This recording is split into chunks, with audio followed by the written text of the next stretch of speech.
I'm showing here in this video how we've set up our Databricks and how we are able to do our work, the SecuPi encrypt decrypt functions outside of Databricks on the client side. So here I have our Databricks in Azure. And so we define it as this. And in this Databricks setup, so we have a catalog. And in the catalog now we have the main. And oh, by the way, just want to show you that we do have a SQL Warehouse now. And I have this compute inside the SQL Warehouse defined and started. So I'm just using the serverless type right now. And then in the catalog section, we now have that main catalog, which is a sign that the SQL Warehouse is active. So it's here. And inside this main catalog, I have two tables in the default schema. Let's focus on customers Inc. This data contains customer data that's pre-encrypted by SecuPi, and we've loaded it here. So I just want to show you what it looks like. So I'm going to click on sample data. And you can see here, just focus on the email and the name for now. They look very much encrypted. Okay, so that is the data that we are now going to try to decrypt from outside of Databricks on the client side. Let's go back to the compute of the SQL Warehouse. So in the starter warehouse, I went to the connection details and I grabbed this JDBC URL. And that in turn is what I use to connect from the DBeaver. So this is my client. And let me just show you my connection string here. So this is where I pasted that JDBC URL. It's all here.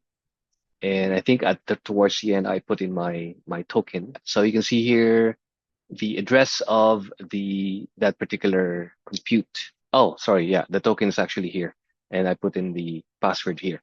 So you can see here, SQL 1.0 warehouses and then 3.5 CCA, which corresponds to what we have in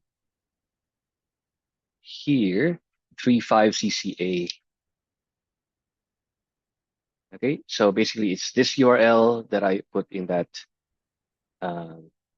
here in the JDBC URL of Databricks. Sorry, DBeaver.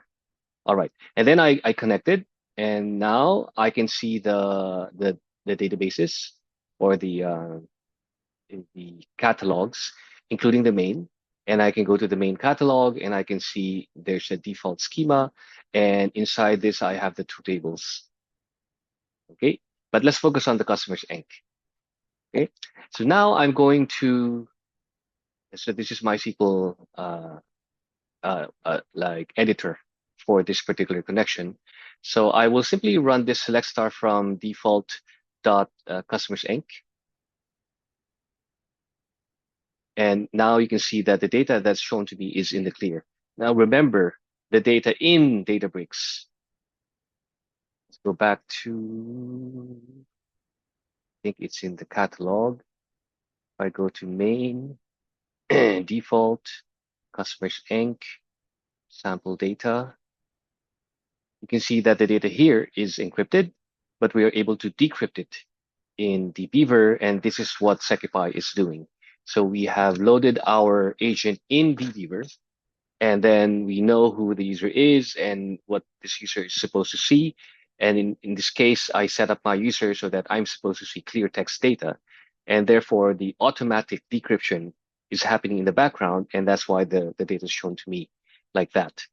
So here I can see in the dashboard, my execution. Let me just refresh this.